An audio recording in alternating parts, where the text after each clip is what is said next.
Hi, my name is Sasha Blair, and this is my N335 clinical reflection video. The purpose of this video is to explain how I met the objectives for N335. Objective number one is to utilize the knowledge of the sciences, liberal arts, information technology, and nursing to develop skills as a nurse leader. This objective was met through my peer leadership experiences for N320 and N313. I assisted N320 students with using Epic to document patient vitals and answer questions related to their preeclampsia critical care maps. And with N313 students, I was able to utilize previous classroom experience to help with perfecting their study techniques. These experiences allowed me to apply my previous knowledge from my clinical experiences and classrooms to assist my peers in perfecting their nursing skills. Objective number two is to apply the basic principle of ethics and management to meet the challenge of an ever changing healthcare environment. This objective was met when I followed Karen Gonzalez, a nurse practitioner specializing in bariatric surgery at Lehigh Valley Cedar Crest. While working with Professor Gonzalez, she displayed the ethical principle of beneficence. As stated in Sullivan 2018, beneficence means compassion, taking a positive action to help others, and is the core principle of patient advocacy. As a nurse practitioner, Professor Gonzalez recommends many of her bariatric patients choosing gastric bypass to get a psych evaluation due to the amount of weight loss. This surgery can be both physically draining but mentally as well. Also, while following nurse supervisors Heather and Sue at Lehigh Valley Cedar Crest, I was able to see the management side of healthcare. They rotated amongst the units, so Heather went last and Sue started first. I was able to see them ensure that there was adequate staffing on every unit, the effectiveness of care by acknowledging patient and nurse concerns and working toward a solution whenever they were presented with a problem. Objective number three, demonstrate leadership skills through effective use of communication by representing self, the college, and nursing in a professional manner. This was done by emailing, sending thank you letters to my professors and to anyone that I did an outside experience with. I also dressed in a professional attire for my clinical experiences and my outside experiences. My emails contained information about myself and the reason for contacting the individual, an availability schedule for the month to set up a common time to shadow the individual or to help with any clinical experiences. My thank you cards were personalized to every healthcare professional, as well as to Meals on Wheels, and I acknowledged any skills or knowledge I gained from the individual during my experience. I printed out this information throughout the semester and saved it in my leadership binder. Objective number four, critically evaluate and disseminate current research related to the principles of leadership and the effects of healthcare and the effects on the healthcare system.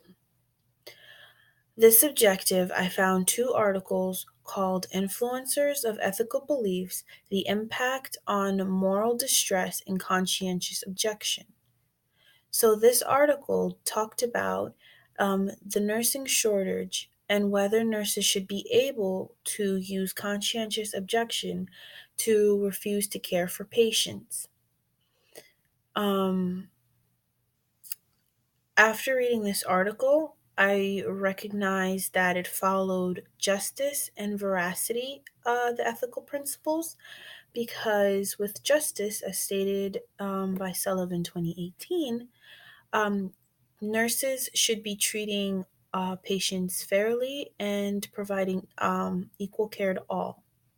So when a nurse does conscientious objection, meaning that they won't provide care to a patient if their moral or religious beliefs go against it.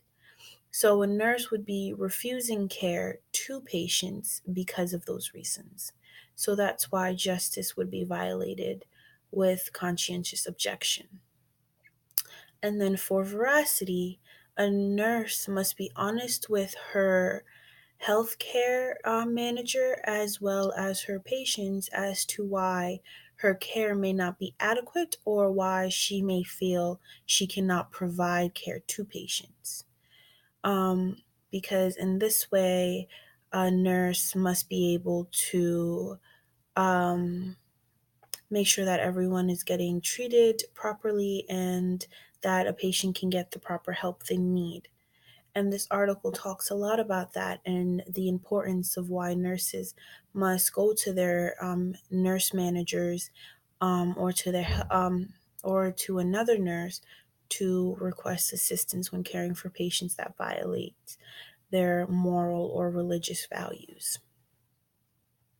So the next objective is objective number 5: function as a competent patient advocate, nurse advocate, and change agent.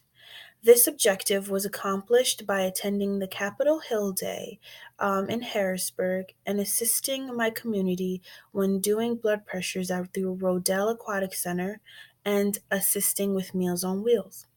At Capitol Hill Day, I was able to listen to a PSNA lobbyist explain the reasons why nurses should advocate for themselves um, with the nursing profession. Information was given to us about the lack of nurses within the legislative committee to change about the uh, affecting the amount of change within the nursing profession. Patient advocacy was seen when I was able to volunteer at Meals on Wheels and assist volunteers with bringing meals to patients within the Lehigh Valley community. Meals on Wheels provides individuals within the Lehigh Valley area with hot and cold meals. This aids in providing the community with proper nutrition as well as ensuring safety and daily communications because many of the individuals did not get that. During my experience, most of the clients appreciated the work that the volunteers and myself did in making efforts with giving us hugs or handshakes when we entered the door. During my time with the Rodale Aquatic Center, I was able to take blood pressures of patients, of individuals that came to swim at the Rodale pool and educate them on the appropriate blood pressure, if their blood pressure was right, what they do, what they can do to keep it down, or what they can do to maintain a stable, or if they're seeing their doctor, if I notice that they did have a high blood pressure. So for objective number 6, formulate a plan to continue for continued personal leadership growth and development as an independent practitioner of nursing and contributing member of society. This was met when I went to the SNA Dine and Discuss throughout the semester, as well as help create a new nursing organization called Multicultural Nursing Student Organization, With the SNA Dine and Discuss, I was able to learn about different parts of nursing with various work and job opportunities, such as Good Shepherd, which is a rehabilitation center. And I really enjoyed that Dine and Discuss because I was able to see that nurses are helping patients get better. And we're not just seeing them in the hospital setting, and whether they get better or not, it doesn't really matter. And then they just go home. It was different to hear about another kind of nursing that I would be interested in. And then for the Multicultural Nursing Student Organization, I provided us with speakers I provided us with different women of color who spoke about their adversities they face in the work environment or during nursing school um, in order to further their nursing career.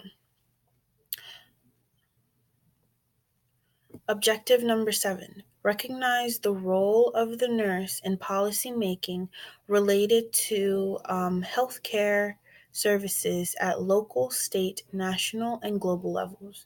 So, again, I was able to do this when I attended Capitol Hill Day in Harrisburg. I spoke with the assistant of Judith Schwenk, the Berks County legislator, about new bills within the committee related to nurse practitioners being able to practice independently, safe patient nurse ratios, and improving access to mental health, um, improving access to mental health care.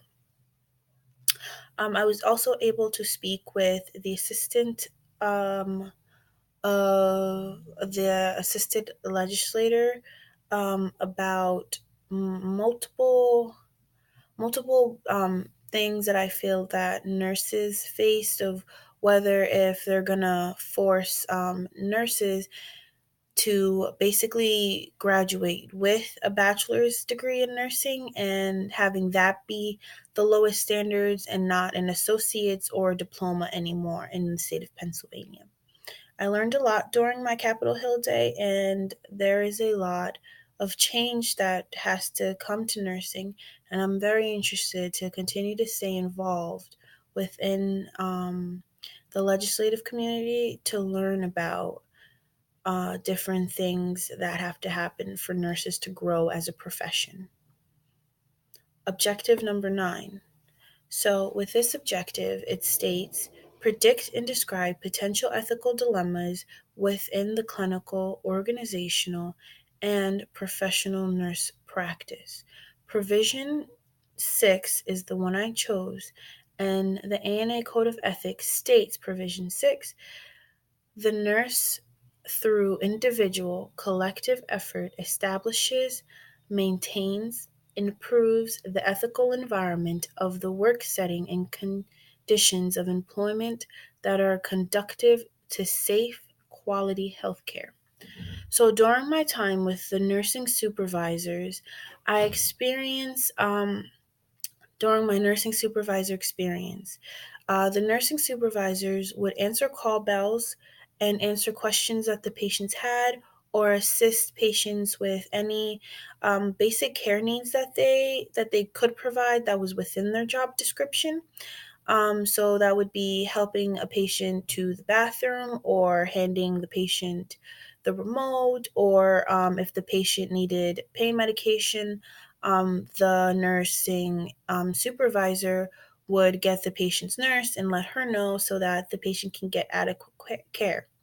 So this follows provision 6 because the nursing supervisor is making sure that the patient's needs are being met and that everything is occurring in a timely fashion so that the patient can be satisfied and the nurse doesn't have such a heavy load on her hands while she's on the unit. Um, so, thank you for watching my video and learning about my goals throughout the semester in my leadership course.